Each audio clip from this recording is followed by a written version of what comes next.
sur le stress, on va beaucoup en parler, puisque c'est le thème de la conférence de ce soir, mais c'est surtout aussi de vous faire découvrir 31 clés qui vont vous permettre de vous libérer. Non pas de manière, vous savez, parce qu'il existe beaucoup de techniques comme ça qu'on peut faire, qui vont vous déstresser sur le moment. Là, on va agir sur le fond. Là, l'objectif, c'est vraiment de vous donner des clés, de vraies clés qui vont vous permettre de vous défaire de ce stress. Je dirais de manière définitive, ça ne veut pas dire que vous ne serez plus stressé, mais vous serez parfaitement équipé pour ne plus subir le stress et pour vous remettre beaucoup plus rapidement et beaucoup plus aisément d'un stress. Peut-être que vous êtes arrivé tout au début, avec la bande-annonce, on vous montre l'ambiance des stages, parce qu'on essaie de permettre aux gens de retrouver cette ambiance fondée sur l'altruisme, c'est-à-dire sur la bienveillance. D'abord la bienveillance envers soi-même, parce que c'est quelque chose qui est très important, et on va voir que c'est un facteur clé pour se libérer du stress. La bienveillance évidemment envers les autres, mais c'est quelque chose qui est assez mal compris dans une culture, parce que les gens, ils ont peur de faire preuve de bienveillance. Ils se disent après, les gens, ils vont profiter de moi, ils vont abuser, etc. Et c'est tout l'inverse. Au contraire, je trouve que la bienveillance, la compassion et l'amour, apporte beaucoup d'audace, beaucoup d'intrépidité, parce que ça nous invite aussi à nous respecter, et donc quelque part à nous faire respecter aussi, de plus accepter les mauvais traitements que les autres pourraient nous faire subir, parce que ça aussi c'est un grand facteur de stress, et on va voir à quel point le fait de retrouver un rapport sain avec soi-même. Alors, vous le voyez pas, mais il me donne des coups de patte pour que je m'occupe de lui. Et ça permet effectivement d'avoir ce respect envers soi-même qui va changer complètement le rapport. Alors, le stress, qu'est-ce que c'est? Maintenant, je crois qu'il y a pléthore d'ouvrages, même d'ouvrages scientifiques qui traitent en long, large du stress, de ce que ça peut être. Donc oui, il est en train de me pousser avec sa tête. Donc, alors c'était pas une conférence sur les chats, hein, pour ceux qui viennent d'arriver, c'est juste mon chat qui s'est invité à la conférence. Il a poussé la porte et puis il est entré. Et donc, j'ai un peu perdu le fil de ce que je voulais vous dire. On va voir, en fait, d'abord je reviens au stress. Il y a deux choses qu'il faut identifier clairement dans le stress. C'est d'une part le phénomène extérieur qu'on va appeler le stresseur, c'est-à-dire les situations qui créent le stress, et d'autre part, notre réaction par rapport au stress. Et quand on vit tous des stress. Le stress, c'est quelque chose qui est inhérent à la vie. Il est présent même dans le règne animal aussi. Les animaux connaissent le stress. On a tous des réactions. C'est quelque chose qui est tout à fait naturel, qui est tout à fait normal. Mais on va voir que ça devient un petit peu moins normal dans notre façon de vivre, parce qu'à un moment, c'est l'espèce de stress chronique, de stress continu qui se répète, et qui finit par gréver notre capital santé, notre équilibre, quand je parle de notre capital santé, je ne parle pas seulement de notre capital physique, mais aussi de notre capital psychique. Il y a une usure de toutes nos fonctions au bout d'un certain temps, et ça, on va voir que c'est quelque chose qui est assez délétère. Oui, je disais donc qu'aujourd'hui, vous avez énormément d'ouvrages qui traitent du stress d'un point de vue scientifique. On connaît bien toutes les réactions qui se produisent, tout ce déchaînement qui se produit au niveau de l'organisme. Maintenant, nous, on va l'examiner sous un tout autre angle. Comme je viens de le dire, on a le stress, l'événement, la situation qui crée le stress. Cette situation peut être extérieure, elle peut être intérieure aussi. On peut se créer une inquiétude, on peut avoir une douleur au niveau du corps, et puis on va se mettre à s'inquiéter. Alors surtout si on est hypocondriaque, ça va pas arranger les choses, parce que là notre imagination va être débordante, et on va s'imaginer toutes sortes de situations. On va voir un point qui pourrait ressembler peut-être à un grain de beauté qui a grossi, qui a peut-être rien à voir finalement, et qui va faire que on va se créer un stress. C'est aussi l'inconnu, parce que comme par exemple on ne sait pas ce qu'on a, donc d'un seul coup on va se mettre à faire monter la sauce, et on va la nourrir comme ça. Et donc alors on va considérer que même si ça vient du corps, c'est une situation extérieure, parce qu'elle va faire appel à une réaction qui nous est personnelle. Donc on a d'abord cette situation de stress extérieur, à laquelle on attribue en fait la cause de notre stress. Mais en fait, non. C'est pas la situation qui crée le stress. C'est notre réaction par rapport à la situation qui crée le stress. Parce que vous allez mettre 10 personnes dans une même situation, eh bien vous aurez 10 réactions différentes. Il y a des personnes qui sont même capables, dans des situations, je dirais même plutôt délicates, on peut imaginer des personnes qui ont reçu un entraînement particulier, vont faire qu'elles ne vont pas se laisser impressionner par la situation, au contraire, elles vont prendre les choses en main, elles vont agir, non pas réagir. Et vous allez avoir des personnes qui vont très facilement s'effondrer face à quelque chose qui pourrait paraître tout à fait anodin pour une autre personne. Eh bien, une personne va complètement perdre ses moyens. Je pense à l'étudiant qui est en train de passer son examen. Il panique devant la question qui lui est posée parce qu'il ne trouve pas la réponse. Il perd tous ses moyens. Il va peut-être gâcher complètement tout le reste de son examen juste pour une question. Parce qu'il n'a pas le recul, il n'a pas le détachement nécessaire qui lui permettrait d'apprécier la situation à sa juste valeur, de voir comment il conviendrait de réagir, plutôt d'agir en fonction de la situation. Donc, tout ça est très important parce que si on attribue le stress aux situations extérieures, ça veut dire que effectivement on est très dépendant des circonstances. Je ne dis pas, bien sûr, qu'il y a, si vous vivez à la campagne et que vous avez la chance, un peu comme moi d'ailleurs, de vivre au rythme du sabot du cheval, comme il y avait 200 ans, c'est sûr que vous avez beaucoup moins de stress parce que vous avez beaucoup moins de sollicitations. Donc là, vous pouvez prendre tranquillement votre rythme. Mais j'ai vécu en ville, j'ai vécu à Paris, j'ai vécu à Strasbourg, j'ai vécu dans plusieurs grandes villes aussi. Et heureusement, comme j'ai appris à gérer mon stress, eh bien, j'ai tendance à le subir beaucoup moins que la majorité des personnes de ce monde qui subissent de plein fouet tout ce stress. Mais c'est important de pouvoir aussi prendre de la hauteur par rapport à tout ça. Donc, on va revenir à ça, et ça c'est très important, et on va utiliser un schéma pour illustrer ce stress. Loïc, si tu peux nous montrer le premier schéma, vous allez tout de suite comprendre, vous allez voir, c'est vraiment très très simple. Voilà, premier schéma, vous regardez en haut, vous avez le stress. Quand vous subissez un stress, une fois que le stress a disparu, enfin plutôt l'événement stresseur a disparu, vous allez entrer dans une phase de récupération. Cette phase de récupération, elle est toujours plus ou moins longue selon les individus. Il y a des personnes qui vont mettre beaucoup plus de temps à se récupérer d'un même stress, alors que d'autres personnes vont très rapidement se remettre sur pied après une situation de stress. Un petit peu secoué comme ça, puis hop, ça y est, elle retrouve très vite.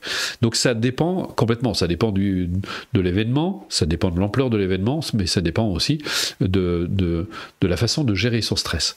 Et vous avez la réaction, donc vous voyez la flèche rouge, la réaction par rapport au stress, qui est très différente d'une personne à l'autre.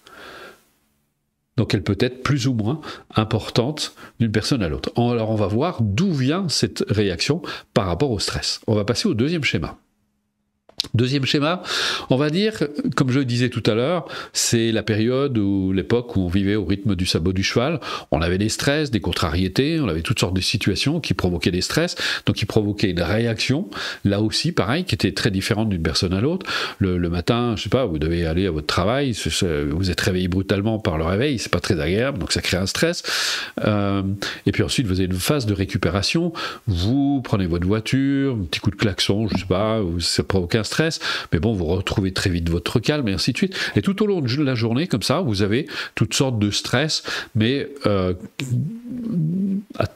au fond, à la fin, vous retrouvez, on va dire, un niveau normal, un niveau moyen de stress plutôt normal, on va dire, qui ne grève pas votre santé. Le soir, eh bien, vous allez vous endormir relativement calme, relativement détendu, et vous allez avoir une bonne nuit de sommeil réparatrice. Troisième schéma, ça c'est la situation de la majorité des gens aujourd'hui en Occident, dans les pays industrialisés. Vous avez une réaction de stress, mais vous avez à peine eu le temps de vous récupérer que, paf, tout de suite, vous avez à nouveau un stress. Quand je parle de stress, ça peut être des stress évidents, mais ça peut être des stress passifs, comme par exemple une situation prolongée devant un ordinateur, c'est ce qu'on appelle un stress passif. et vous avez toutes sortes de situations comme ça qui peuvent engendrer des stress. Donc là, on va dire, on arrive à la pause de midi, on se récupère un petit peu, on arrive à se détendre, et encore, c'est pas le cas de tout le monde. Et puis, vous retournez à votre travail, votre supérieur hiérarchique vous fait une remarque qui n'est pas forcément agréable, et paf, vous avez une réaction. Il y a des personnes qui très vite vont passer outre, vont se remettre, d'autres elles vont peut-être garder ça toute la journée. Et vous avez tout au long comme ça de la journée des stress. Le soir, vous avez peut-être encore, vous rentrez, vous vous disputez avec votre mari ou votre épouse ou vos enfants, vous avez un conflit, ça prend une bonne partie de la soirée, et donc vous n'allez pas vous reposer très calmement. Et qu'est-ce que font la plupart des gens? Eh bien, ils se collent devant la télé ou devant l'ordinateur, stress passif, ils ne se rendent pas compte, ils suractivent leur système nerveux qui reste en veille. Et là, on a un niveau moyen de stress qui est très élevé. Et beaucoup de gens s'endorment tendus, stressés. Alors, peut-être qu'ils arrivent à dormir, mais la qualité du sommeil n'en est pas moins grévée. Et c'est pour ça que le lendemain, comme on dit, on va se réveiller comme on s'est endormi. Dernier schéma. On va revenir sur ce fameux stress, surtout sur les solutions. On a deux solutions. Soit on peut réduire le temps de récupération, faire en sorte qu'il soit moins long, qu'on se récupère beaucoup plus vite. Pour ça, vous avez toutes sortes de moyens. Vous allez faire un bon massage, ça va vous détendre, ça vous fait du bien. Vous allez prendre des plantes relaxantes, vous allez prendre des compléments alimentaires. Le plus mauvais truc, c'est la médication, l'alcool, et évidemment il y a les gens qui fument pour se déstresser. C'est pas franchement la bonne solution, parce que évidemment ça a un impact sur la santé et c'est pas l'idéal. Donc essayez de recourir autant que possible à des remèdes naturels, d'aller faire un peu de sport. Faut faire attention au sport violent parce que ça suractive le système nerveux. Cherchez plutôt de l'exercice, des exercices qui vont vous apaiser, faire du tai chi, du qigong, du yoga, tout ça est très bon. Mais, par contre, toute cette méthode, aussi bonne soit-elle, ne vous libère pas de la cause du stress. Et la cause du stress, c'est quoi? En fait, c'est la réaction, et cette réaction est induite par la perception que vous avez de la situation, ou ce qu'on appelle en psychologie la représentation mentale, qui peut être plus ou moins consciente. Et donc cette réaction, par exemple, on peut imaginer une personne qui manque de confiance en elle, qui a une piètre image d'elle-même, eh bien va avoir une réaction beaucoup plus importante qu'une personne qui a déjà une bonne estime d'elle-même, qui a confiance en elle, dans ses capacités à faire face à des situations. Donc on voit que le facteur psychologique entre dans une très très large mesure dans la réaction par rapport au stress. Donc voilà, maintenant vous savez pratiquement tout. Mais maintenant, quels sont les moyens, justement, qu'on va mettre en application?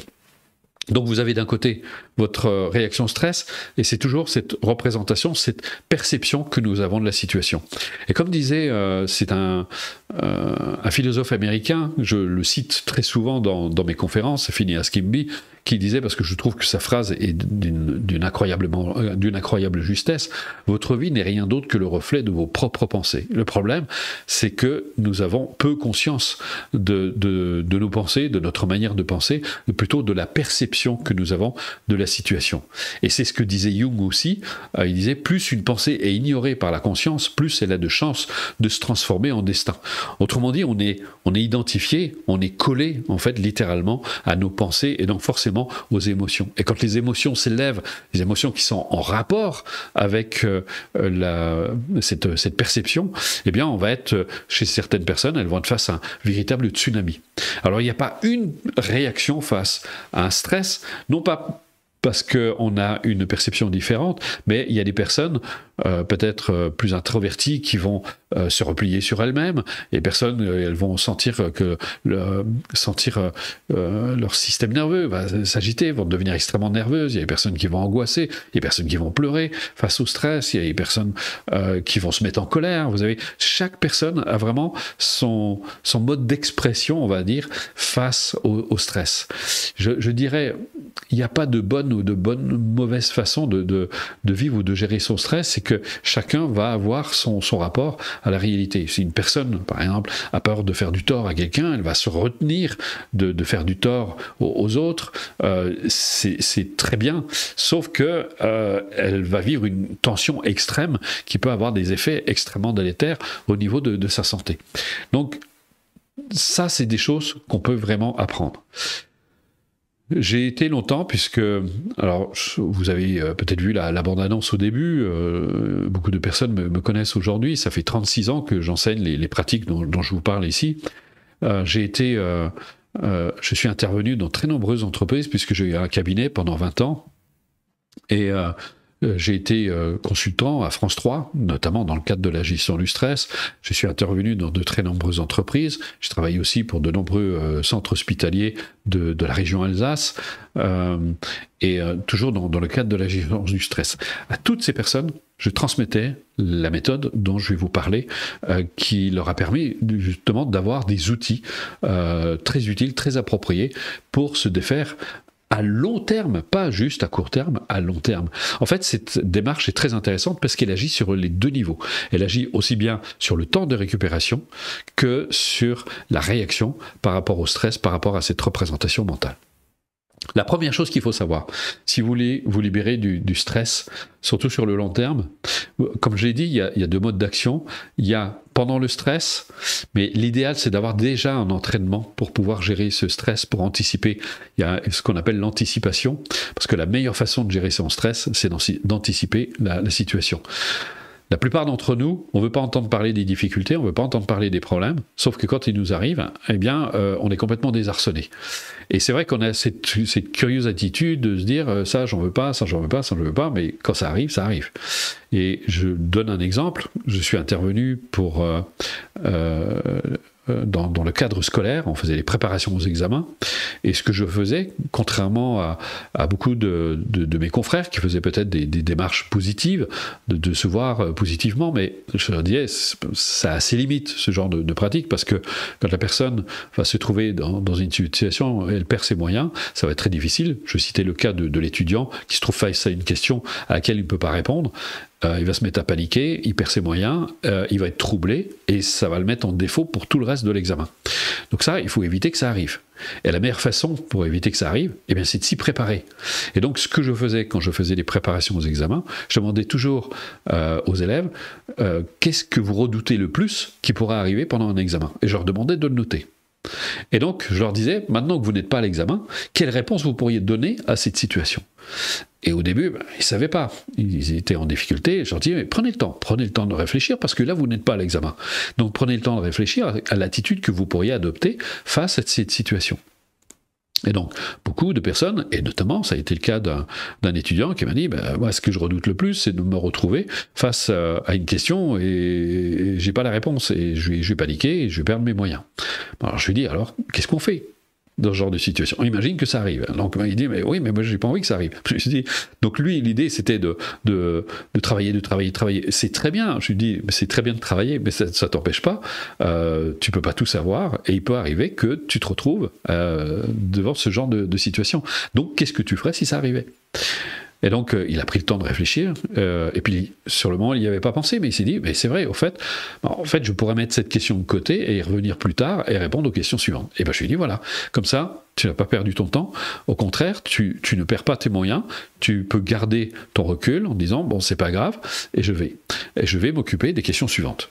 Ça, c'est une base de réflexion, mais ça ne suffit pas, parce que l'émotion, elle est tapie en nous, elle est là en arrière-plan, prête à ressortir, et on peut imaginer cet élève, même s'il a compris comment faire, c'est que si la situation se produit, c'est que bien sûr il va essayer de se raisonner, mais l'émotion est plus forte.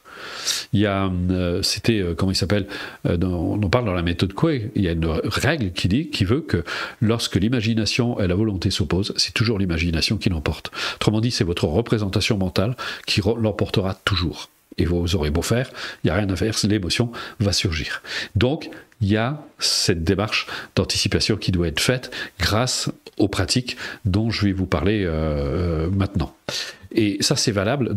J'ai fait des entretiens d'embauche, on a fait des préparations à l'embauche, on a fait tout ce genre de situations pour parler en public aussi, pour que les gens anticipent, au lieu de s'inquiéter de ce qui pourrait leur arriver, eh bien, c'est de s'y préparer. C'était, comment il s'appelle, Benjamin Franklin. Moi, j'avais retenu cette phrase quand j'étais jeune parce que je l'avais trouvée géniale. Il disait, je me prépare toujours au pire et j'attends le meilleur, comme ça je suis jamais déçu. Parce que se préparer au pire, c'est pas envisager le pire, c'est de se dire, ça peut arriver, comment je fais si ça arrive, qu'est-ce que je fais à ce moment-là si ça peut arriver. Donc, il est possible que ça n'arrive pas, mais au moins je suis préparé. Vous voyez, c'est comme dans une culture, tout le monde vit comme si personne n'allait jamais mourir. Pourtant, nous sommes tous mortels, ça va nous arriver. Donc les gens ne sont pas préparés et mènent une vie épouvantable parce qu'ils vivent dans la peur. Tout leur rappelle, vous savez, d'ailleurs, j'ai eu le bonheur de rencontrer, de fréquenter de nombreux sages de différentes traditions. Et il disait, en fait, justement, il disait que les gens, ils vivent comme s'ils n'allaient jamais mourir, mais tout leur rappelle, il y a plein de situations qui sont comme des petites morts. Ma copine me quitte, mon mari me quitte, je vis un échec, je vis un deuil, et tout ça, c'est un peu, ça me rappelle cette peur fondamentale, finalement. Donc, mais ça, c'est un autre sujet, parce que j'ai donné déjà des conférences sur la préparation à la mort, qui est encore un autre sujet. Vous possédez en vous toutes les ressources dont vous avez besoin pour faire face au stress. J'ai même envie de dire, si ça vous arrive, ce n'est pas par hasard, c'est parce que ça correspond à votre histoire, à votre représentation mentale de la vie, de vous-même, des autres, etc. Et je dirais que ça ne nous arrive pas par hasard, non pas parce que vous êtes puni ou parce que, surtout si vous arrive des drames, de genre de situation. Moi, j'ai vécu des choses que je ne souhaite pas à mon pire ennemi quand j'étais plus jeune, puisque bon, j'étais SDF, j'ai vécu, ça ressemblait à une histoire de Zola, mon enfance, mais j'ai compris à quel point, comme disait Aldous Huxley, l'expérience, c'est pas ce qui vous arrive, c'est ce que vous faites de ce qui vous arrive. Donc on va voir ce qu'on peut faire de ce qui nous arrive. Donc je reviens à ça. Vous avez en vous toutes les ressources dont vous avez besoin pour non seulement faire face au stress, aux différents stress que vous pouvez connaître, pour les atténuer, pour les réduire, parce qu'il y a tous les stress qu'on vit comme ça qui ne sont pas nécessaires. Et puis, vous avez les ressources de transformer votre existence, de changer votre vie et de changer votre perception de la réalité. La première chose, la première capacité que vous possédez, c'est l'attention. Parce que là, on va entrer dans le cœur du sujet, les fameuses 31 clés pour se libérer du stress, mais c'est pas que du stress, ça va vous libérer.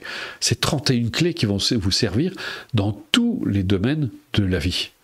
Parce que vous allez voir comment les situations de l'existence, votre vie, vos projets aussi, vos rapports avec les autres, vos relations avec les autres, sont directement conditionnés par les représentations, les perceptions que vous portez en vous. Donc on va voir comment s'en défaire, comment prendre de la hauteur, comment arriver à faire en sorte de ne plus être accaparé par ce genre de réaction personnelle. Donc je reviens, nous possédons une faculté tous extraordinaire, vous ne la soupçonnez pas, c'est l'attention. Alors aujourd'hui, beaucoup, vous entendez parler dans la pratique de la méditation, on parle de la pleine conscience. Je trouve que c'est pas un terme très approprié. Ça a été utilisé par Kabat-Zinn parce qu'à l'époque, quand on parlait de méditation, on avait très peur des sectes. Alors, donc il a employé un autre terme qui a été peut-être mal traduit d'ailleurs, parce qu'on parle de pleine conscience aujourd'hui dans une culture. Sauf qu'aujourd'hui, dès qu'on parle de pleine conscience, aussitôt on a peur de la secte. D'ailleurs, il y a milieu d'aujourd'hui qui pointe du doigt toutes ces pratiques fondées sur la pleine conscience. Mais en réalité, il y a une méconnaissance, même si ça fait quelques décennies où on parle de méditation, il y a une méconnaissance extraordinaire sur ces pratiques, sur la pratique de la méditation. Ça fait 50 ans que je pratique la méditation. J'ai eu l'immense chance de fréquenter de nombreux sages et j'ai passé 15 ans, j'ai côtoyé pendant 15 ans un grand maître du nom de Shimenji Böche, un maître bouddhiste qui était pour moi une source d'inspiration absolument extraordinaire parce qu'il incarnait cette force tranquille, ce côté paisible aussi. On sentait quelqu'un vraiment de très présent, de très ancré, comme on dit dans la culture. Et pour moi, ça a été un repère absolument fantastique. Ça a été pour moi une source d'inspiration. C'est de là qu'est née toute cette démarche que vous découvrez aussi, qui est parfaitement adaptée à notre mentalité occidentale. On n'a pas besoin de devenir bouddhiste, on n'a pas besoin de faire partie d'une tradition pour bénéficier de ces pratiques qui sont vraiment excellentes. Et d'ailleurs, j'ai eu la bénédiction de tous ces sages parce que effectivement, c'est important de prendre en compte le contexte dans lequel on vit. Et nous, on vit dans un contexte quand même qui est très particulier, qui est très propre à nous. Donc je reviens à cette notion d'attention, parce qu'à la base, on parlait d'attention. Il y a 4000 ans, parce que c'est les premières traces qu'on a de la méditation. On parlait d'attention. Il y a un mot sanskrit, je crois que c'est sati d'ailleurs, qui est utilisé pour le mot attention. L'attention, pourquoi? Parce que regardez, quand vous faites preuve d'attention, il y a une notion de bienveillance dans l'attention. Prêtez de l'attention à un ami, prêtez de l'attention à votre enfant tombe malade, vous allez lui prêter de l'attention. Vous allez être au petit soin pour lui, vous n'avez pas forcément besoin de lui parler. Vous allez être attentif.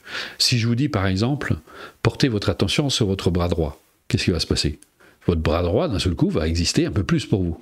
Vous allez amener de la conscience. Je ne parle pas de la pensée, je parle de la conscience. C'est-à-dire que d'un seul coup, votre bras droit existe plus pour vous. Et c'est une faculté extraordinaire. Il y a Pema Chodron, qui est une sage tibétaine, qui disait de la méditation, c'est une façon d'entrer en amitié avec soi-même. Ce qui va tout à fait dans le sens de l'attention. Vous allez devenir attentif envers vous-même. Il ne s'agit pas... Et c'est très différent de se préoccuper de soi. Les gens se préoccupent beaucoup d'eux-mêmes.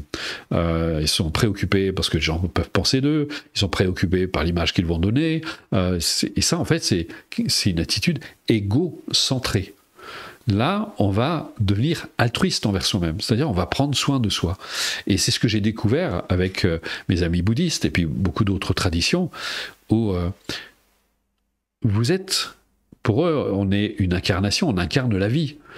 Je ne parle pas de la réincarnation, là, je parle d'incarner la vie. On incarne la vie. Et à ce titre, notre vie est précieuse. Elle mérite notre respect, notre attention. Mais nous, qu'est-ce qu'on fait? On est gouverné par nos désirs. Donc on veut satisfaire nos désirs au point qu'on fout en l'air sa santé. Il y a des personnes qui disent ils mangent n'importe quoi, ils disent il n'y a pas de mal à se faire plaisir. Demandez à votre corps si lui ça lui fait plaisir quand vous picolez, quand vous fumez, quand vous buvez des tonnes de café. Ça, je suis pas sûr. Et d'ailleurs, souvent, vous avez la réaction après, puisque vous commencez à tomber malade, vous avez des réactions, parfois des maladies graves comme le cancer, des maladies auto-immunes, et puis toutes les vacheries aussi qu'on met maintenant dans les produits industrialisés et qui font énormément de tort à notre corps. Mais ça, c'est encore un autre sujet qu'on pourrait aborder. Donc, si vous devenez attentif envers vous-même, vous devenez bienveillant envers vous-même. Et quand vous prêtez cette attention à l'égard de votre corps, ça va vous aider à être un peu plus conscient de votre corps.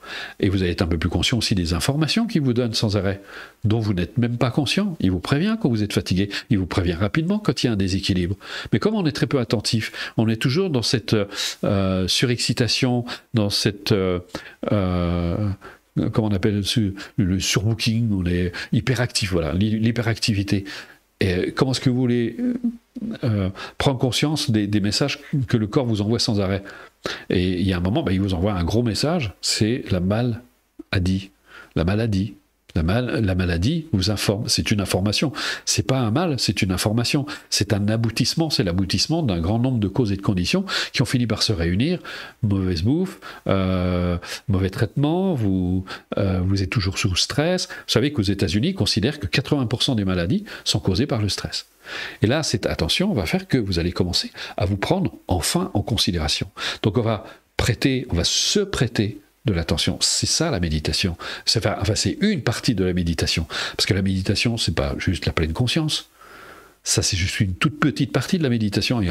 Et encore, la méditation, c'est un entraînement de l'esprit. Et qui est quelque chose d'extraordinaire, parce que vous allez vous découvrir. Vous savez, ôter la couverture, découvrir. Vous allez faire connaissance avec vous-même. Donc vous allez entrer d'abord en amitié avec vous-même. Donc la première étape, c'est l'éveil de l'attention.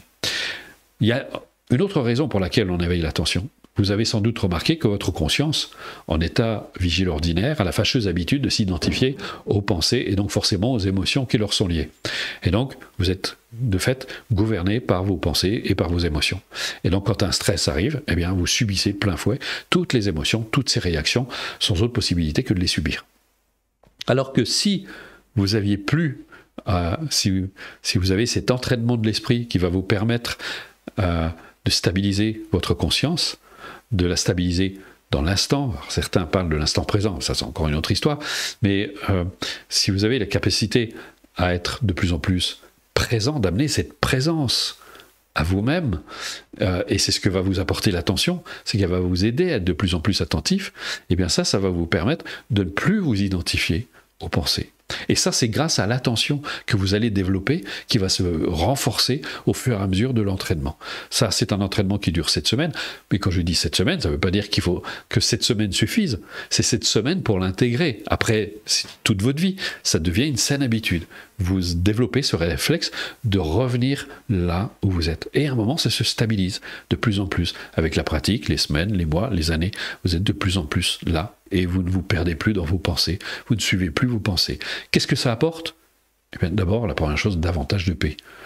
Vos émotions se stabilisent, vous acquérez de plus en plus de présence. Même les gens vous disent, mais sentent cette présence, parce que vous avez davantage de présence. Les personnes qui sont perdues dans leurs pensées, qui sont très émotives, très émotionnelles, ils ne sont pas là, ils manquent de présence, ils n'ont pas de présence, toujours pris par les émotions. Et on est dans une culture très émotionnelle. Regardez nos films, c'est tout dans l'émotion. On vit à travers l'émotion, on existe à travers l'émotion. On pense qu'on n'est que l'émotion, alors que c'est rien du tout l'émotion. C'est comme une vague à la surface de l'océan. Ça vous paraît surdimensionné parce que vous identifiez vos émotions. Mais quand vous avez cette hauteur de vue, quand vous avez ce recul par rapport à vous-même, c'est juste des vagues sur l'océan, et vous êtes l'océan. Et ça, c'est beaucoup plus riche, c'est tout votre potentiel, c'est quelque chose d'extraordinaire, c'est ce qui vous permet de faire face aux situations. Donc vous avez déjà cet entraînement de base, et quand je dis de base, c'est fondamental, c'est très important, parce que c'est quelque chose qui peut, j'ai envie de dire, vous sauver la vie. Parce que dès que vous vous perdez dans vos pensées, dès que vous vous noyez dans vos pensées, eh bien, vous n'êtes plus là, et vous souffrez, c'est la souffrance. Et vous subissez la tyrannie de vos sentiments, la tyrannie de vos émotions, la tyrannie de vos pensées. Alors que là, vous avez un peu plus de recul et vous devenez de plus en plus capable de laisser passer vos pensées comme vous laisseriez passer les nuages sans vous y attacher. Ça, c'est la première étape, qui est très importante. Deuxième étape, c'est ce qu'on appelle les antidotes et les postures mentales. Qu'est-ce que c'est exactement? Eh bien, c'est assez facile à comprendre. C'est Shinmen Rinpoché qui m'avait enseigné ça. Il a dit, l'être humain, c'est comme une voiture à 2 moteurs. Il y a un moteur qui pousse en avant, ce sont ses aspirations. Il aspire au bonheur, il aspire à plus de liberté, à être plus heureux dans la vie, d'abord avec lui-même, avec les autres, etc., avec le monde, de réaliser ses projets, ce qui est tout à fait légitime. Mais il y a un moteur qui tire en arrière sans arrêt. Ce moteur qui tire en arrière, eh bien, ce sont ces perceptions erronées, on a ce qu'on appelle les vues fausses dans le bouddhisme, mais c'est aussi la culpabilité qui induit d'ailleurs des vues fausses, c'est toutes ces peurs, toutes ces angoisses, enfin bref, tous ces freins qui font qu'on est tiraillé, on est comme ces voitures à 2 moteurs. Chez certaines personnes, le moteur qui tire en arrière est tellement puissant que malgré leurs aspirations, ils n'arrivent pas à avancer. Donc on va voir dans ce deuxième niveau comment on peut faire pour donner de la puissance à ce moteur, pour le renforcer, et là on va voir comment on peut nourrir nos motivations, nos aspirations, et puis comment neutraliser ces forces antagonistes qui nous empêchent d'avancer. Et très certainement, parce que ça nous arrive tous, senti un peu tiré par la manche, vous avancez d'un côté, et puis vous sentez qu'il y a des freins, que ça vous empêche d'avancer. Alors parfois vous dites c'est de la faute aux autres, mais les autres ils sont pour rien, parce que les autres, j'ai envie de dire, ils reflètent un peu l'obstacle que vous portez en vous. D'ailleurs, Shinmen Rinpoché me disait toujours, les obstacles ne sont pas à l'extérieur. Les obstacles à l'extérieur reflètent tes propres obstacles personnels. Donc, si par exemple vous êtes en difficulté avec un supérieur hiérarchique qui vous tyrannise, demandez-vous quel est le rapport que vous avez avec ce qui représente la hiérarchie, avec l'autorité. Peut-être que effectivement, tout au fond de vous, eh bien, vous n'êtes pas à l'aise. Je vais vous raconter une histoire rapidement. J'avais une amie qui subissait justement la tyrannie de son supérieur hiérarchique. Elle en était à son 2e job, et dans son premier job, elle subissait aussi la tyrannie de son supérieur. Et là, elle subissait directement la tyrannie de son patron. Et elle est venue voir, elle m'a demandé conseil. Alors, je ne vais pas vous dire ce que j'ai fait, qui l'a aidé, qui l'a complètement libéré. Entre autres, elle a pratiqué, elle a appliqué tout ce qu'elle a découvert dans ses cours. Mais ce qui était étonnant, parce que en fait, j'étais même pas étonné quand elle m'a dit que son père était un ancien militaire, officier supérieur en plus, qui donnait des ordres. Et d'ailleurs, pour la petite anecdote, alors qu'elle avait 30 ans à l'époque, son père est venu me voir à mon cabinet pour voir s'il n'était pas tombé dans une secte. Donc, un père très contrôlant. Alors, je me suis dit, tiens, c'est bizarre quand même. Il y a des ressemblances avec ce qu'elle vit aujourd'hui, où elle est toujours avec des personnes contrôlantes. Alors, je vais pas faire de la psychologie de bazar, mais le lien paraissait tellement évident, et aujourd'hui, croyez-moi, elle va beaucoup mieux, parce que bon, elle a même créé, elle a son compte maintenant, elle a son activité, etc. Donc dès qu'on change sa perception, la représentation mentale qu'on a des situations, dès qu'on les voit plus de la même façon, et il y a des pratiques pour ça, eh bien, ça peut tout changer. Donc, on va voir, vous avez par exemple, le tout premier exercice, ça va vous donner la capacité à prendre de la hauteur par rapport à vos émotions. Ça nous arrive tous d'avoir des sauts d'humeur, des choses comme ça, où on n'a pas forcément le geste ou le mot très adroit, le geste malheureux, et puis souvent, après, on va s'en vouloir, on va se faire du tort, on va se faire du mal, mais ça va pas nous aider parce qu'on va toujours redouter, ça va pas nous empêcher de retomber dans le même piège et de recommencer, de se retrouver, et puis la prochaine fois, on va vraiment, finalement, complètement se détester. Alors que on peut poser un regard très différent sur cette situation. Et ce regard qu'on va poser, c'est le même regard qu'on pose, par exemple, imaginez un enfant qui est en train de jouer, qui joue à un jeu de Lego, puis qui s'énerve. Vous, de votre dimension d'adulte, vous le voyez. Et qu'est-ce qui va se passer? Vous avez, on va dire, un sourire de tendresse, un sourire de compassion à l'égard de ce petit bout de chou qui est en train de s'énerver, et puis vous allez l'aider, vous avez de la tendresse. Vous n'allez pas l'engueuler parce qu'il est en train de s'énerver, ce serait stupide. Ce qui est extraordinaire, c'est ce qu'on fait avec nous. On se fait du tort. C'est comme si vous avez une plaie, vous n'allez pas taper sur la plaie pour la faire disparaître. C'est au contraire, vous allez en prendre soin. Donc, si vous avez un saut d'humeur, est-ce que vous croyez que de vous détester encore plus va vous aider à avoir moins de mauvaise humeur? Ça, j'en doute. Ça marche pas. Et bien là, c'est pratique et absolument extraordinaire. Vous avez, on a parlé de la culpabilité, c'est un véritable fléau, c'est un poison, à tel point j'ai donné des conférences entières sur la culpabilité, et là, il y a tout un cours qui est consacré à ça, qui est là pour vous aider à vous donner toutes les ficelles, parce que c'est ancré en nous. Ne croyez pas que ça vient de votre éducation, c'est millénaire, c'est inscrit dans notre inconscient collectif de pauvres occidentaux que nous sommes. On a un lourd héritage, merci Mani, qui est l'inventeur de la pensée manichéenne, qui s'est associé à la religion chrétienne, parce que souvent on accuse la religion chrétienne, mais en fait c'est arrivé plus tard, cette approche de Mani est entré dans la religion chrétienne beaucoup plus tard, et donc a fait qu'on est entré dans cette démarche de notion de bien et de mal qui génère beaucoup de culpabilité. Culpabilité, c'est un fléau, ça crée beaucoup d'angoisse, ça crée beaucoup de stress aussi, c'est l'origine de beaucoup de stress et de beaucoup de maladies aussi. Donc c'est une vraie plaie, donc il faut pouvoir s'en débarrasser. Et contrairement à ce que certaines personnes disent, ça ne va pas vous empêcher d'être responsable, c'est tout l'inverse. La culpabilité vous empêche justement de développer un sens de responsabilité. Pourquoi? Parce que quand on se sent coupable, on a beaucoup plus de mal de reconnaître ses erreurs, puisqu'on se juge.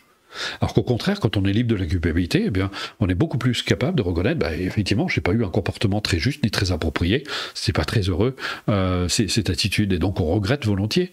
Alors que la personne qui est pleine de culpabilité va se ronger de remords, elle va peut-être même en vouloir à la personne qu'elle a blessée.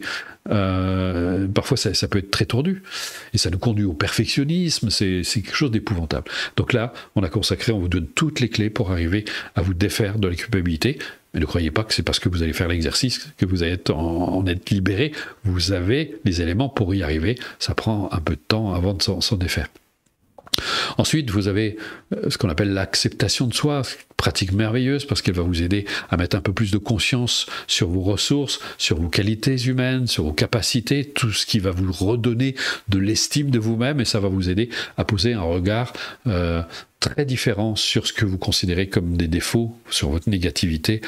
C'est d'avoir ce même regard, justement que je disais tout à l'heure, le regard que vous posez sur l'enfant, eh bien là, vous allez avoir un regard, on va dire, davantage bienveillant à l'égard de votre négativité plutôt que de vous mésestimer. Ensuite, on vous montre, il y a des pratiques pour vous aider à réaliser plus aisément vos ressources, pour réaliser plus aisément vos objectifs, pardon. Et c'est d'ailleurs Freud qui le résumait très bien, il disait « Lorsque toutes les forces de l'âme tendent vers le même objectif, le succès est en effet garanti. » Mais la question, c'est de savoir comment est-ce que je fais pour arriver à unifier toutes mes énergies pour réaliser mes objectifs. Et là, il y a un exercice qui vous le montre parfaitement. Après, on voit bien sûr des pratiques excellentes comme la visualisation, l'imagerie mentale, la suggestion, qui sont des pratiques très puissantes, mais là, c'est amené avec beaucoup de pédagogie, vous verrez, je suis quasiment certain qu'on retrouve, il n'y a pas beaucoup d'endroits où on trouve cette façon de transmettre la suggestion, parce que c'est le fruit d'une très très longue expérience. Vous verrez, il y a des manières très très habiles d'amener notre esprit à aller dans le sens de nos aspirations. Après, il y a les pratiques là qui vont nous aider à renforcer notre motivation. Je parlais de la motivation tout à l'heure. La motivation a la même racine que le mot moteur. Si vous avez un moteur faible, bien, quand vous montez une pente, vous faites du reculon, ou vous avez beaucoup de mal à grimper, c'est au prix de gros efforts et qui peuvent être très décourageants. Et ce qui se traduit dans la vie, si vous avez une motivation faible, le moindre obstacle vous fait tourner les talons, vous donnez des excuses pour abandonner, etc. Et le problème, c'est que, eh bien, vous abandonnez peut-être quelque chose qui vous tenait finalement à cœur, parce que vous n'y croyez pas suffisamment, parce que vous n'avez pas cette motivation forte. Eh bien là, on va vous montrer comment donner cette énergie nécessaire à votre motivation pour que ça devienne un moteur vraiment puissant et vous allez avancer beaucoup plus allègrement. La confiance en soi, tout un cours aussi consacré à ça, c'est la clé de la réussite d'une vie. Sans confiance en soi, c'est très difficile d'avoir des relations épanouissantes avec les autres, parce qu'on se sent pas à l'aise, on a l'impression que on n'est pas assez bien pour être aimé, parce qu'on se mésestime, c'est pas très heureux, et on doute de sa capacité à mener à bien ses projets. Enfin bref, on a un peu de mal à trouver sa place dans cette société. Et là, la confiance en soi vous donne de l'allant, vous aide à puiser dans vos potentiels, dans vos ressources, et vous aide à faire face aux situations. Je le disais tout à l'heure, on est beaucoup plus, une personne qui manque de confiance en elle est beaucoup plus vulnérable au stress qu'une personne qui a confiance en elle. Donc ça, c'est une clé indispensable. Ensuite, on verra une pratique aussi qui est excellente, là aussi encore une fois pour se débarrasser de la culpabilité, parce qu'elle va vous aider à légitimer votre aspiration au bonheur. Et ça, c'est quelque chose de fondamental. Et quand je parle de légitimer son bonheur, c'est aussi dans la réalisation de toutes ces choses que vous voulez voir réalisées dans votre vie. Et on termine sur une initiation à la véritable nature de l'esprit. Donc là, on arrive au troisième volet, qui lui aussi fait partie de l'entraînement de l'esprit, qui est très importante. J'ai envie de dire, savez-vous qui vous êtes ? Alors je ne parle pas d'un point de vue superficiel, je ne parle pas d'un point de vue de l'analyse de vos pensées, parce que vous n'êtes pas vos pensées en réalité. Les gens pensent que, parce qu'ils ont fait de la psychothérapie, parce qu'ils ont lu des tas de livres sur le développement personnel, parce qu'on leur a appris à être une meilleure version d'eux-mêmes, ils pensent qu'ils se connaissent. En réalité, il y a très très peu de gens qui savent qui ils sont. Je vais même vous faire un petit exercice, très simple, et qui va vous prouver que, en fait, vous n'êtes pas vos pensées. C'est une tromperie, en fait, la pensée, comme les émotions d'ailleurs. Vous pouvez voir, par exemple, vous avez tous conscience que vos pensées changent sans arrêt. Vous n'avez pas les mêmes pensées tout au long de la journée. Vous avez des pensées qui stagnent un peu, qui sont nourries, mais elles changent, elles se modifient. Donc, vous avez parfaitement conscience que lorsque vous avez une pensée qui s'élève à la conscience, et puis au bout d'un certain temps, cette pensée, elle va disparaître. Mais vous n'avez pas, vous qui êtes conscient de la pensée, vous n'avez pas le sentiment qu'un petit peu de vous disparaît avec la pensée. Vous restez là, en arrière-plan, conscient de la pensée. Donc, si vous étiez vos pensées, vous devriez disparaître avec la pensée. Et ce n'est pas le cas, puisque vous allez avoir une autre pensée. Alors, vous pourriez dire, vous êtes cette nouvelle pensée qui apparaît. Vous savez bien qu'il y a quelque chose qui ne colle pas dans cette histoire. Parce que vous êtes là, conscient de la pensée, conscient même si vous êtes pris dans vos émotions parfois, mais de temps en temps, vous pouvez ressentir une émotion sans être embarqué dans l'émotion, et vous avez parfaitement conscience de l'émotion, de la même façon que vous avez conscience des sensations de votre corps. Mais vous n'êtes pas le corps, ce sont des sensations, puisque qui est conscient des sensations du corps ? Et le corps, vous le savez très bien, il change. Toute votre vie, il change, puis un jour, il va mourir. Qui êtes-vous ? Et ça, c'est très interpellant. Et c'est la grande question. C'est la grande question qui vous amène et qui va toucher au cœur même de notre potentiel, de toutes nos richesses. C'est comme si la vague prenait conscience d'un coup qu'il est aussi l'océan, qu'elle possède toutes les caractéristiques propres à l'océan.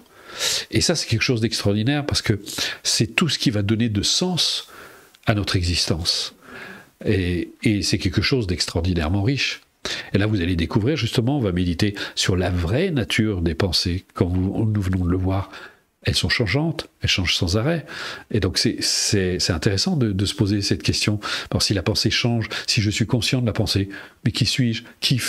Qui est conscient de la pensée et qui fait l'expérience? Et donc, tout ça, tous ces sujets sont abordés. On va méditer sur la nature des pensées, sur la vraie nature des phénomènes.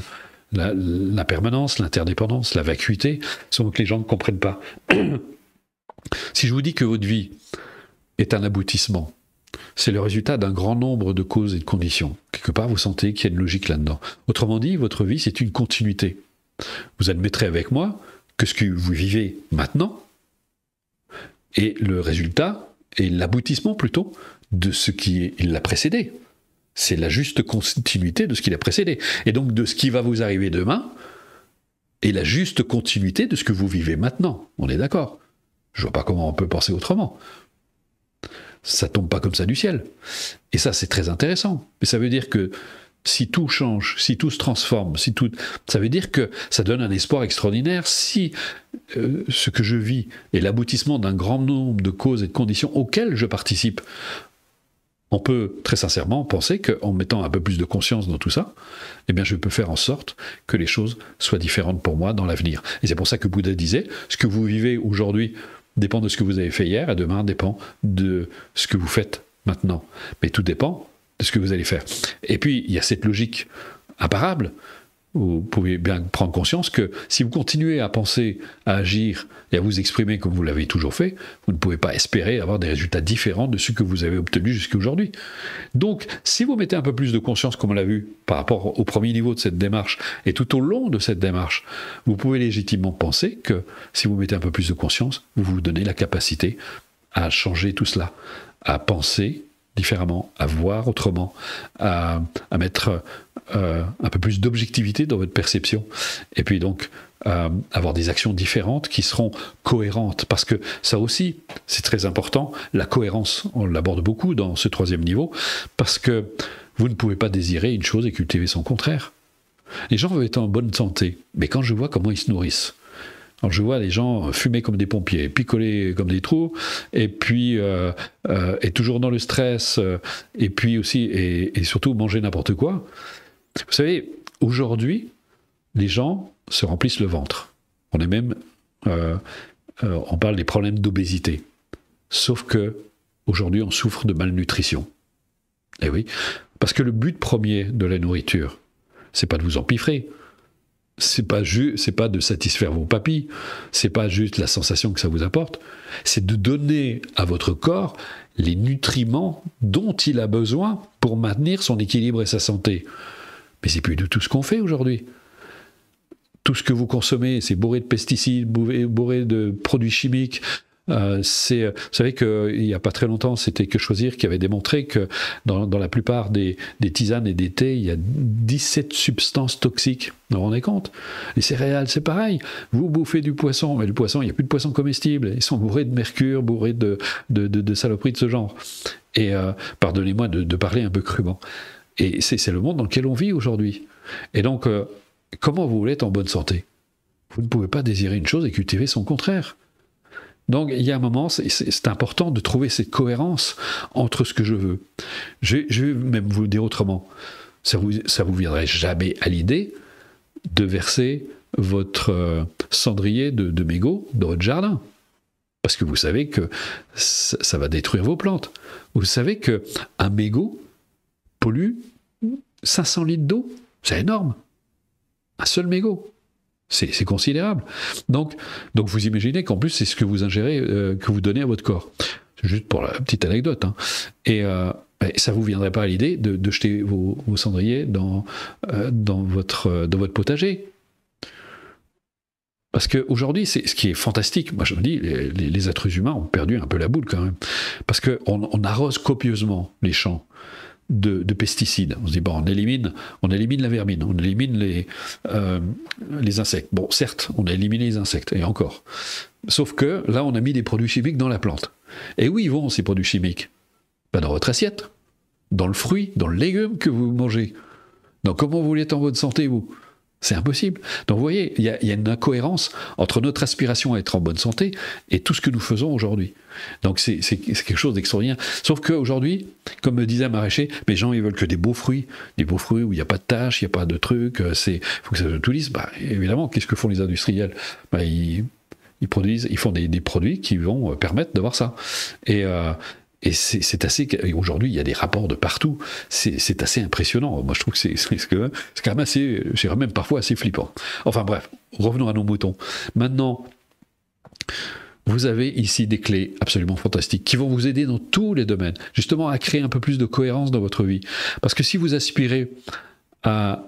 Si vous avez un objectif dans votre vie, il est important que vous puissiez mettre en cohérence votre manière de penser, d'agir et de vous exprimer pour que ça aille dans le sens de votre aspiration. Ça vous paraît logique?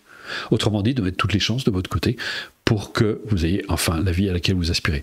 Et vous voulez une relation harmonieuse, c'est important aussi de maîtriser sa communication, de savoir dire les choses de la meilleure façon qui soit pour que ça soit constructif. Ça ne veut pas dire que de temps en temps, on ne va pas s'épargner un conflit. Mais comme disait un psychologue, le conflit, c'est pas grave dans une relation.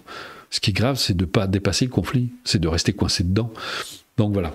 Alors, je vous ai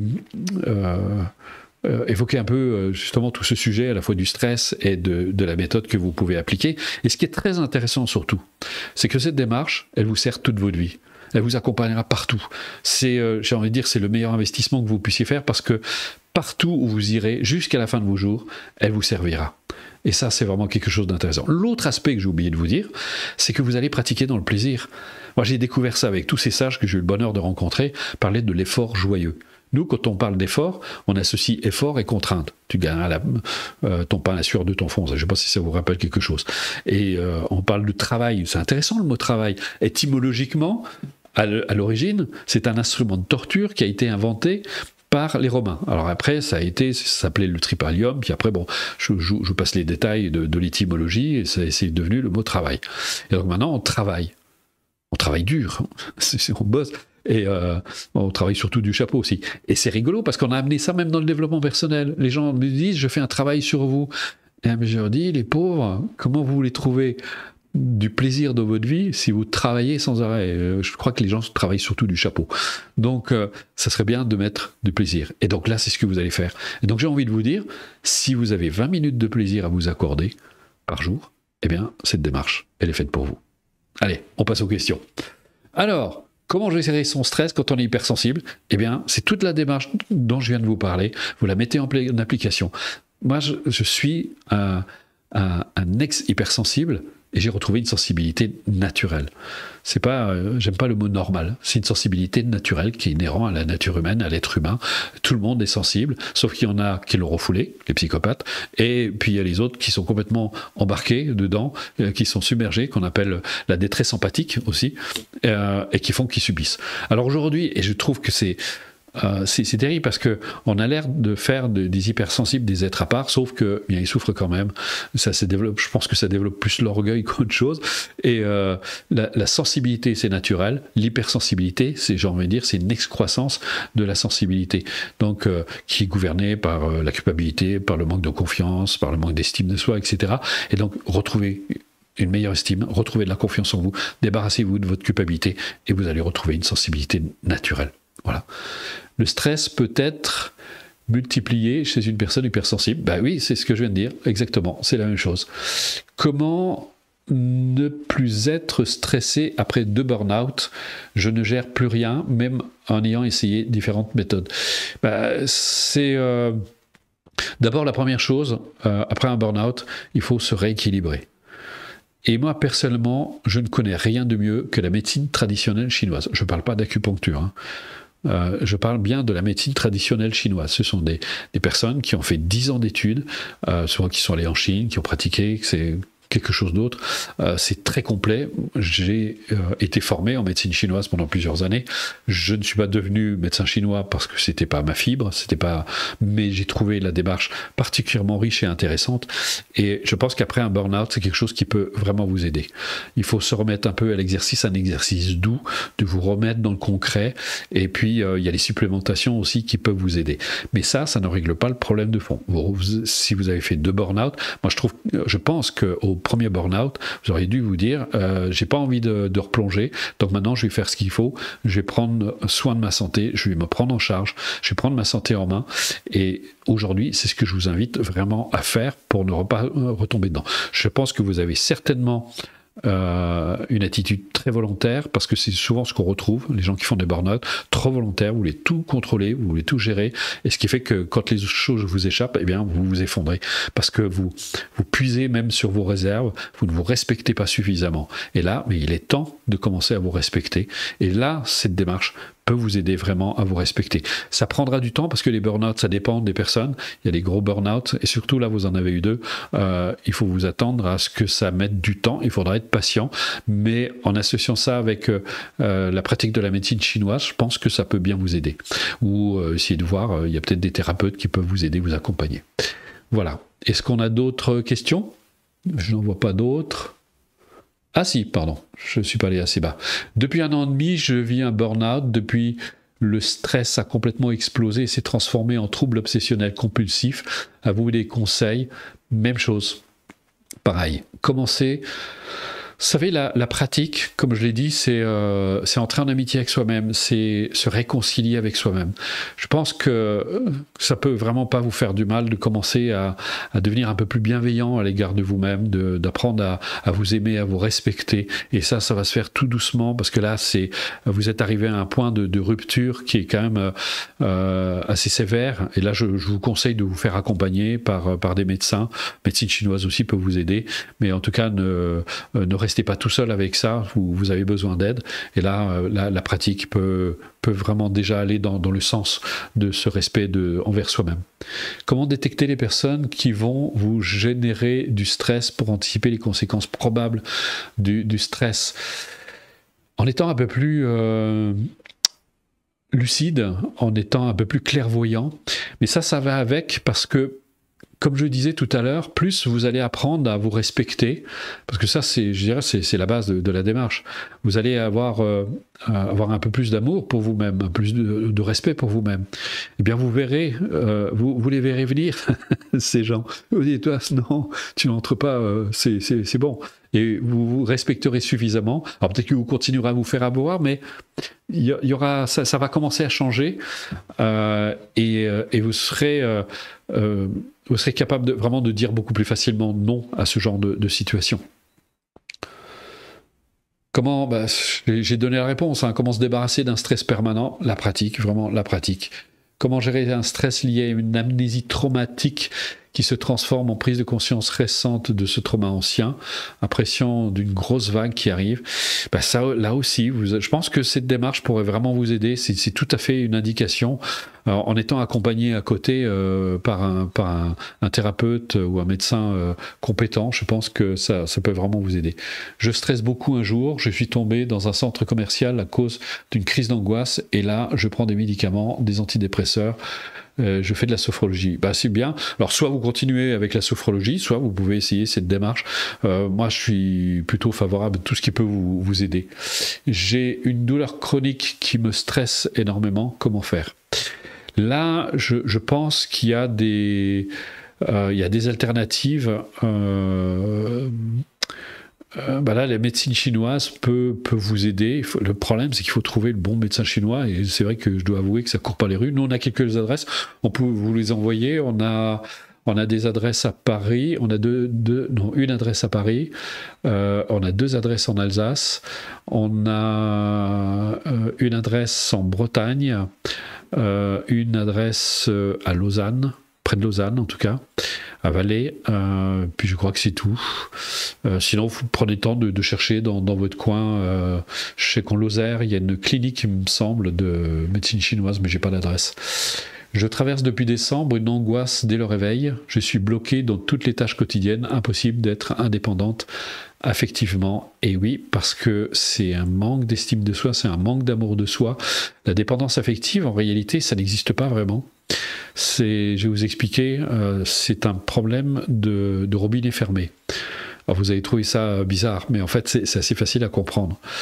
La personne qui manque d'estime d'elle-même va toujours aller, parce que c'est son profil psychologique, parce qu'elle pense ne pas mériter d'être aimée, elle pense ne pas mériter d'être appréciée par les autres, et donc elle va aller toujours vers des personnes qui ne vont jamais nourrir ses besoins affectifs, parce qu'on a tous des besoins affectifs.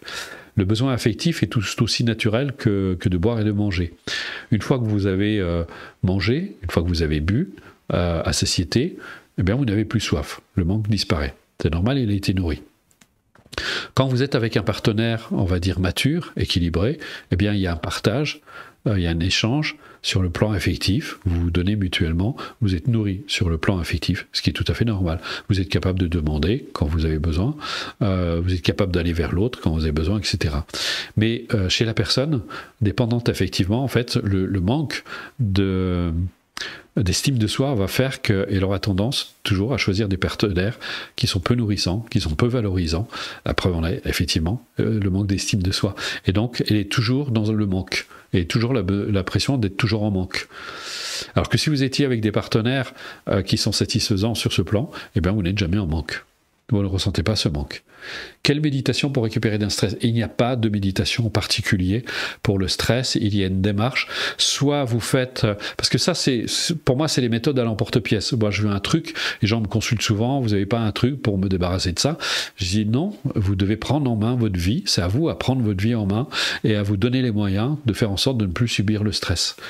Comment gérer ses émotions suite à un deuil? Je viens de perdre récemment un de mes chats et j'ai du mal à retrouver ma joie de vivre, alors que je suis plutôt du genre positif, mon corps m'envoie des douleurs et je stresse. Comment y faire face?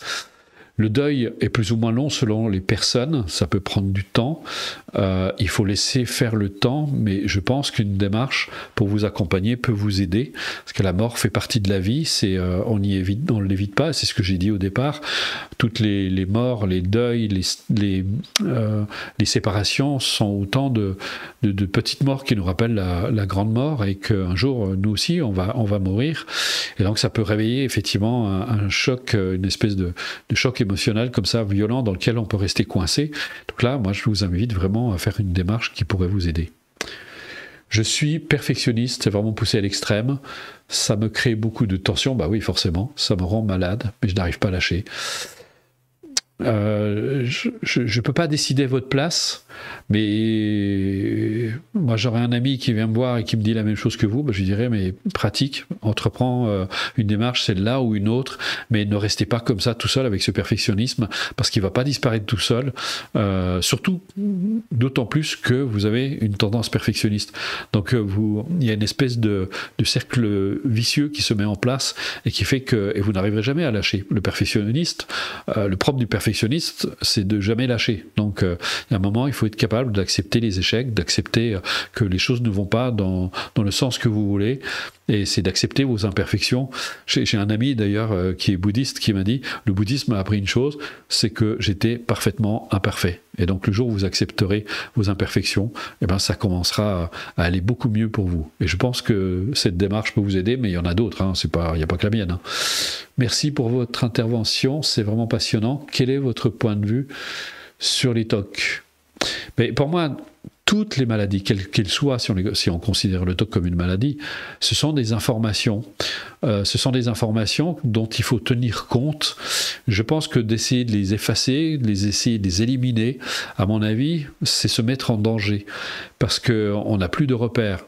Alors, bien sûr, quand elles créent beaucoup de souffrance, je pense qu'on peut prendre de la médication, mais si on ne fait pas de démarche de fond, on n'arrivera pas à s'en débarrasser. Moi, je pense que le TOC, c'est souvent, on le retrouve chez les personnes qui sont très contrôlantes, beaucoup c'est de l'anxiété, hein, c'est la traduction d'une forme d'anxiété, donc il faut pouvoir s'en défaire. Comment réagir à un stress exacerbé qui nous conduit à un burn-out? Moi, je pense que j'ai déjà répondu. à l'instant T, on n'a pas forcément la motivation pour lutter. Et justement, il est temps d'arrêter de lutter. Il est temps de vous faire du bien, de prendre soin de vous occuper de vous, pour que ça arrive à changer. J'ai 30 ans, je suis célibataire, je cherche à faire des rencontres car je veux créer ma famille, mais je ne vis rien de ça. C'est en vous. Je pense qu'il y a certainement des peurs derrière qui font qu'il y a une représentation mentale qui est à l'origine de ça, qui fait que vous n'arrivez pas à rencontrer des personnes. Je pense que c'est important, et une démarche comme celle-là, vous ferez un jour le cadeau d'une relation. Un jour, c'est une amie psychologue qui avait dit ça à un de ses patients, et je trouvais ça très juste. Elle disait, l'autre, c'est le cadeau que vous vous faites. Le jour où vous aimerez suffisamment, eh bien, vous vous ferez le cadeau d'une rencontre, d'une relation avec l'autre, et qui fait que peut-être ou pas, vous créez une famille. C'est pas indispensable. On a l'impression dans une culture qu'il faut absolument créer une famille, qu'il faut absolument avoir des enfants. Vous pouvez être parfaitement heureux dans la vie. Avec ça, Dalai Lama n'est pas marié, on voit qu'il est parfaitement heureux. Nature Ricardon aussi, ce sont des choix de vie qu'ils font. Je connais plein de gens qui sont seuls et qui sont parfaitement heureux. C'est pas le but de la vie, c'est pas de faire des rencontres, c'est de créer en soi du bonheur pour pouvoir le partager avec les autres, de créer du bonheur ensemble. Mais ça peut être aussi la famille. Vous pouvez bien sûr créer une famille, j'ai absolument rien contre ça, c'est très très bien, mais je pense que ça doit commencer par davantage d'amour et d'estime envers soi-même. Voilà, je pense qu'on va arrêter là les questions, parce que on revient à peu près sur toutes les questions, hein, comment échapper à ces émotions, à la moindre pensée négative qui fait battre le cœur, la chamade. Là, c'est pareil, de prendre de la hauteur par rapport à soi-même, et là, c'est vraiment la pratique. Les ruptures amoureuses, comment se calmer en tant qu'hypersensible. J'ai donné la réponse au début. Vous voyez, on revient toujours ces choses, comment faire quand on souffre de détresse empathique, j'en ai parlé, c'est la même chose. Tout ça, à la base, c'est vraiment le rapport que vous avez avec vous-même. Rappelez-vous, j'avais cité Shinryu Rinpoche qui disait « Les obstacles ne sont pas à l'extérieur, ils sont en vous ». Dès l'instant où vous commencez à changer le rapport que vous avez avec vous-même, de commencer à avoir un peu plus de bienveillance à l'égard de vous-même, premier niveau, eh bien, ça commence déjà à changer. Ce rapport va commencer à changer, va faire que vous serez un peu plus détendu, vous serez un peu plus ouvert aux autres. Et ensuite, deuxième niveau, comme je l'ai dit, va vous donner toutes les clés pour vous débarrasser de vos obstacles personnels. Et troisième niveau va vous aider à être davantage conscience de votre véritable nature, de ce que vous êtes par nature. Et ça va renforcer le fait de ne plus être identifié à toutes ces pensées qui sont finalement, toutes ces pensées, ces émotions qui finalement ne sont que comme des nuages qui se profilent dans le ciel, mais vous n'êtes plus identifié à ça. Voilà. Alors maintenant, si ça vous intéresse, si vous avez envie de vous donner les clés, parce que c'est un point pour moi qui est très important. Comme je vous l'ai dit, je ne fais pas dans le gadget, je ne fais pas dans la méthode express. Pour moi, je trouve que ça manque de sérieux. On peut obtenir certains résultats qui vont, mais qui ne tiennent pas sur la durée. Donc, personnellement, je m'adresse à des personnes qui ont vraiment envie de prendre leur vie en main, qui en ont assez. Si vous êtes arrivé à ce point de vous dire bon, maintenant j'en ai assez de subir, j'en ai assez que puis que tout le monde me dise ce que je dois faire ou ce que je devrais faire, etc. Maintenant c'est à vous seul de prendre votre vie en main, et que vous avez compris qu'aujourd'hui ça ne dépend pas de l'extérieur, ça ne dépend pas des bonnes ou mauvaises conditions, ça dépend avant tout de votre capacité à gérer vous-même votre vie. Si vous faites partie de ces gens qui ont vraiment envie de créer leur propre bonheur, parce que je vous dis, pourquoi chercher le bonheur à l'extérieur si vous êtes capable de le créer? Donc vous avez des clés extraordinaires, à condition seulement de vous impliquer dedans, de vous engager pour vous-même, de vous dire maintenant je vais me faire ce cadeau d'une vie plus heureuse, mais pour ça je vais me donner les moyens, je mets toutes les chances de mon côté et je vais faire ce qu'il faut pour ça. Donc si vous faites partie de ces personnes, eh ben je pense que cette démarche peut vous intéresser, et donc je vais vous expliquer maintenant comment concrètement ça va se passer. Si vous ne partez pas avant la fin, on va même vous la faire essayer. Ce sera à vous, après, de décider Je suis pas un commercial, je cherche pas à ce que vous suivez ma méthode. S'il y en a une autre qui vous convient très bien, eh bien faites cette méthode plutôt que la mienne. Moi, ça me va, il n'y a pas de souci. Je suis une proposition parmi tant d'autres. Je sais qu'aujourd'hui, ça fait 36 ans que je l'enseigne. Je vois les résultats. On a des personnes vraiment, on a des témoignages. Vous pouvez aller sur YouTube, sur Facebook, vous verrez, il y a des personnes qui donnent des témoignages. On a plein de témoignages vidéo, mais on en a même pléthore. Des personnes qui ont accepté de témoigner devant caméra pour parler des bienfaits de cette démarche. Avant de partir, on va vous laisser en compagnie du docteur Cyril Azif-Thomas, qui n'est autre que il est psychiatre, membre du comité éthique des hôpitaux français, et puis bon, il a beaucoup de, c'est quelqu'un qui est relativement bien placé dans ce domaine, et donc vous verrez, il suit la démarche. Il est venu en stage chez nous, et donc pour nous c'est un peu un gage de sérieux, une preuve que voilà, ça a été vu par des professionnels de la santé qui ont un regard plutôt critique d'habitude. On a même un témoignage d'une personne du CNRS qui suit la démarche d'ailleurs, qui est venu plusieurs fois en stage, qui donne un témoignage. Il est sur le site. Donc c'est pour vous montrer que voilà, ce sont des personnes à qui on ne fait pas avaler n'importe quoi, qui sont très critiques, qui vont pas s'engager dans une démarche comme ça à l'aveuglette.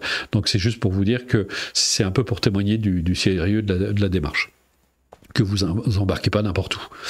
Donc il n'y a pas de notion de secte, etc. Parce que les gens ont toujours peur de ce genre de choses aujourd'hui. C'est d'ailleurs c'est devenu presque phobique dans notre culture.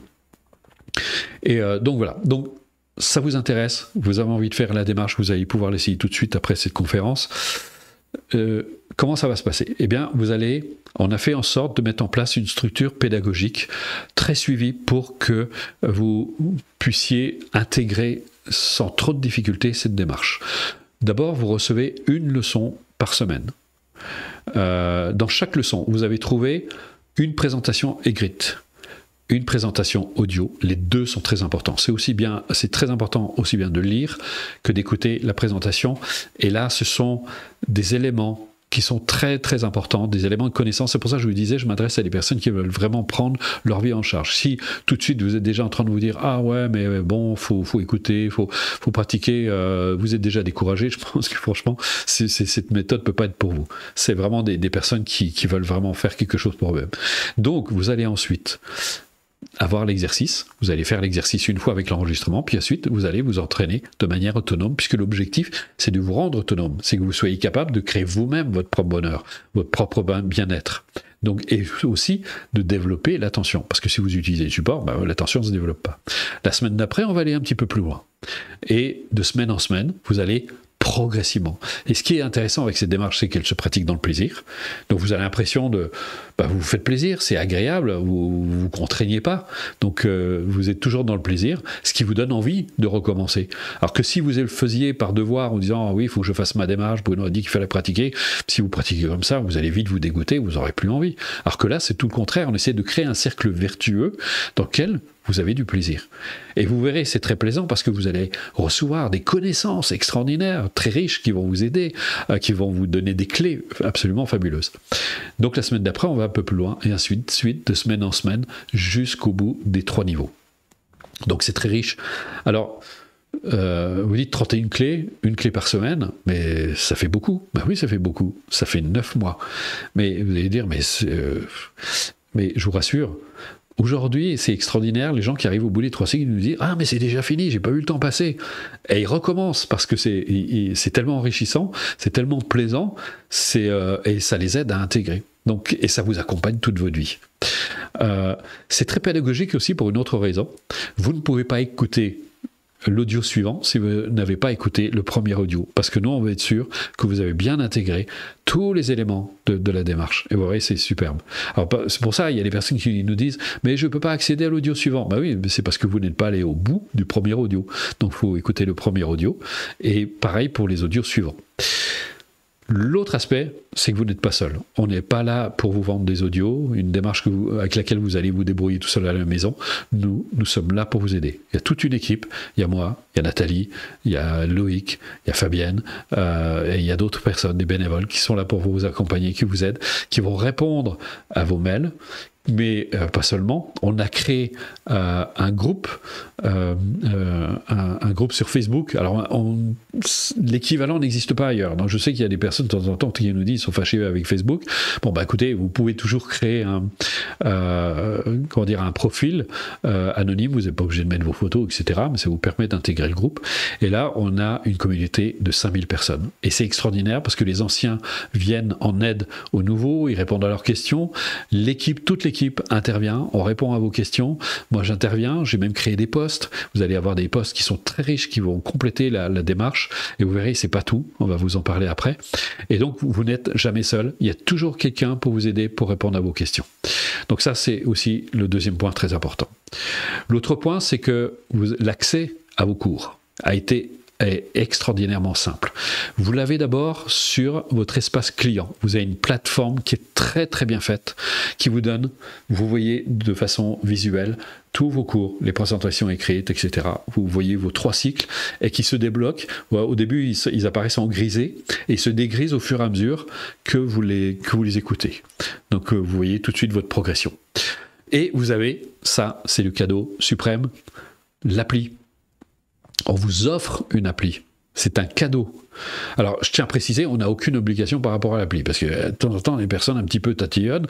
Désolé pour les perfectionnistes qui nous disent « Ouais, mais là, c'est pas comme ci, c'est pas comme ça sur l'appli. » Il y a des personnes qui ont des très vieux téléphones, et c'est vrai que de temps en temps, ça peut bugger un peu. Bon, de manière générale, c'est un très très faible pourcentage, mais ça peut arriver. Mais vous avez toujours la plateforme qui est très très bien faite. Donc, sur ce plan-là, je suis désolé, mais on n'a aucune obligation, d'autant plus qu'elle est gratuite. C'est un cadeau qu'on vous fait. Nous, je peux vous assurer que ça nous a coûté une blinde, mais vraiment, on voulait le faire parce que on avait vraiment envie de vous offrir un outil. Alors regardez, tout de suite, 3e colonne, c'est là où vous avez vos cours, vous avez présentation écrite, présentation audio, vous avez tout, l'exercice. Donc où que vous soyez, vous pouvez écouter tranquillement vos leçons. À gauche, regardez, vous avez plein de cadeaux en plus. C'est un super complément à vos cours. Vous avez les méditations collectives qui se passent le dimanche auxquelles vous pouvez accéder. Vous avez les balades de Bruno, c'est un super complément, ce sont des vidéos aussi qui vous sont offertes. Vous avez des extraits de stage, des extraits vidéo pour compléter aussi la démarche. Enfin, vous avez plein de choses comme ça qui vous sont offertes. Vous avez le mot du jour qui est entretenu par Nathalie, qui est un petit peu, la petite phrase qui vient vous rappeler, qui vous aide, qui est là en soutien. Et tout a été fait pour que vous ayez toute l'aide possible et imaginable pour vous aider dans votre démarche. Il faut vraiment pas être motivé ou faire preuve de mauvaise volonté pour pas y arriver. Intégrer la démarche, c'est vraiment assez simple. J'ai dit après la résolution de vos difficultés, ça c'est autre chose, ça prend du temps, mais si vous intégrez la démarche, vous avez les outils pour ça. On enlève l'image. Voilà, alors vous allez me dire combien ça coûte. Alors, si vous êtes allé voir un thérapeute, sophrologue, relaxologue ou autre, hypnothérapeute, etc., vous savez qu'une séance coûte en général entre 40 et 150 euros, ce qui n'est pas à la portée de toutes les bourses. Et nous, justement, c'est ce qu'on a voulu faire en sorte que cette démarche soit accessible à toutes les bourses. Et si vous avez déjà fait des formations sur Internet, vous avez vu, souvent, ça coûte très cher, ce n'est vraiment pas donné et ce n'est pas à la portée de toutes les bourses. Moi, mon objectif, depuis toujours, j'ai toujours voulu que tout le monde puisse accéder à ce genre de démarche. Mais en même temps, on a des frais de fonctionnement, on ne peut pas trop réduire les tarifs, mais on a fait en sorte que tout, vraiment, je pense que la majorité des personnes présentes ici, je pense à cette conférence, peuvent s'offrir, parce que ça ne va pas vous coûter 40 euros, ni 150 euros, ça va vous coûter 11,30 € la leçon. Donc vous voyez, c'est tout simplement donné. Donc ça veut dire que pour les 31 clés, ça vous coûte 349 € pour une formation de 9 mois. Essayez de trouver une formation de 9 mois à 349 €. Vous n'en trouverez pas, ça n'existe pas. Et surtout de ce type, avec toute la richesse qu'il y a dedans, avec un accompagnement. Je ne parle pas juste d'une formation comme ça donnée sur Internet avec juste des vidéos. Là, vous avez un accompagnement. Donc c'est simplement donné. Mais ce n'est pas tout. Ces 11,30 €, vous les avez pendant 24 heures et on va vous montrer, on va vous faire en plus un superbe cadeau. Regardez, ça va s'afficher. Voilà, si vous commandez sous 24 heures, Pourquoi 24 heures? Alors, je tiens à le préciser. C'est pas du tout commercial, c'est juste que nous, on veut pas prendre trop de monde. On veut pouvoir assurer le suivi parce que nous, on reçoit une grande quantité de mails, c'est très important. On a beaucoup de mails tous les jours, donc il faut les traiter. C'est du travail. On paye même une personne pour ça. Et nous, on complète pour ceux, parce qu'à un moment, on n'y arrivait plus. Ça faisait vraiment beaucoup trop de choses, on n'y arrivait plus. Donc, il y a une personne qui a été formée à ça, qui est là, qui répond à vos mails. Mais il y a Fabienne aussi qui répond, qui elle est présente depuis 1990, enfin ça, en tout cas je la connais depuis 1991, mais attendez, je dis une grosse bêtise, elle a commencé à m'aider en 2010 je crois, voilà, donc vous voyez ça date. Vous allez recevoir en plus 5 jours de stage en vidéo, normalement ça vaut 150 €, ça vous est offert. À quasiment le même prix. Alors là, vous avez des enseignements, vous aurez l'impression d'être au stage, c'est absolument superbe. Vous avez, tenez-vous bien, un atelier complet. Il était vendu, on a fait en sorte qu'il ne le soit plus, et on vous l'offre, c'est pratiquement le même prix, c'est 9 vidéos de 1 heure, plus 2 vidéos de 15 minutes. Et là, c'est pareil, vous allez avoir toutes les clés pour retrouver confiance en vous, avoir confiance en vous, vous affirmer, etc. C'est absolument superbe. Rien que ce cadeau, c'est déjà extraordinaire. Le CD du mois, normalement ça vaut 95 €, ça vous est offert. Tous les mois, vous recevez un extrait de stage, un extrait d'atelier ou de séminaire. Là aussi, c'est pour compléter vos stages. Donc là, vous avez vraiment, on a essayé de mettre toutes les chances de votre côté pour que vous puissiez avoir les réponses que vous cherchez à vos difficultés, en tout cas les raisons pour lesquelles vous êtes venu. Si ça vous intéresse, vous allez sur la page coursbruno.fr. Prenez le temps de la lire. Vous avez un complément d'information qui vous est donné sur cette page. Mais à plusieurs endroits de la page, vous avez des boutons sur lesquels vous pouvez cliquer pour soit commander, soit essayer. Vous pouvez essayer. Vous avez, par exemple, ce soir, si vous voulez essayer, vous pouvez essayer ce soir et vous pouvez déjà démarrer vos cours si ça vous plaît, si ça vous parle, si vous avez envie de démarrer. Donc, voilà.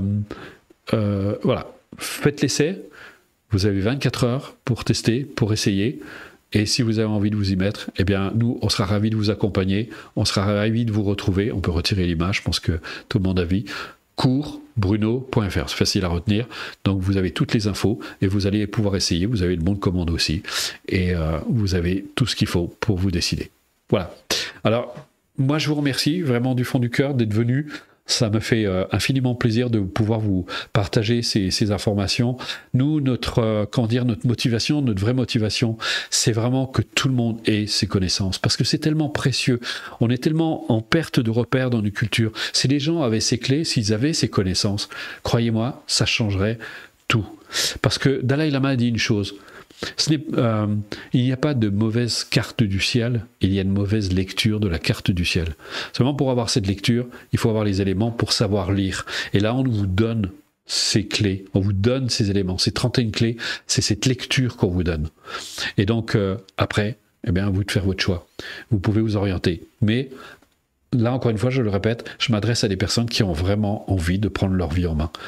Donc, j'espère que vous faites partie de cela et qu'on aura le bonheur, le plaisir de vous retrouver dans les cours et peut-être un jour dans un stage. En tout cas, je le souhaite du fond du cœur. Je vous souhaite une excellente soirée. Je vous laisse avec Dr Cyril Asif Thomas. Vous verrez, en plus, c'est quelqu'un vraiment de très chouette. C'est un ami et on a grand plaisir à le retrouver. Je vous laisse et je vous dis à très bientôt. Au revoir. Ce sont des cours très complets. Très complet, très minutieux, quoi. C'est très précautionneux. C'est des choses qui nous parlent, c'est la motivation, c'est la confiance en soi. On peut le recommander, on peut franchement le recommander. C'est vraiment quelque chose, je pense, qui parle à tout le monde. C'est le bonheur de 7 à 77 ans, hein, au sens large. C'est un bonheur qui implique d'abord de se respecter soi-même. Et on est dans une société actuellement où on ne se respecte pas, où les rythmes sont stressants, où la vie est une vie faite de rapports de force. Quand on est tendu vers le bonheur avec cette approche respectueuse de soi, eh bien l'effort qui nous est demandé, c'est un effort joyeux. Voilà, c'est une éthique qui me va bien, que je trouve très belle. Il y a une vraie logique, les choses s'articulent bien, et en même temps, c'est ça qui est curieux, c'est que c'est pas intellectuel, quoi. C'est pas abstrait. C'est une approche qui est faite d'exercices pratiques, donc on va dire c'est du pratico-pratique. Il y a un vrai équilibre entre le savoir et le savoir-faire. Et ça, c'est rare. Rudo, c'est pas juste un enseignement oral, c'est aussi un auteur qui a écrit plusieurs livres. Eh bien, force est de constater que ce concept du bonheur, il l'a travaillé. Et avec cette méthode-là, ça va pas mettre les personnes en danger, loin de là. On en sort apaisé et on en sort remotivé, à se recentrer et puis à retrouver ce sursaut de vie, quoi.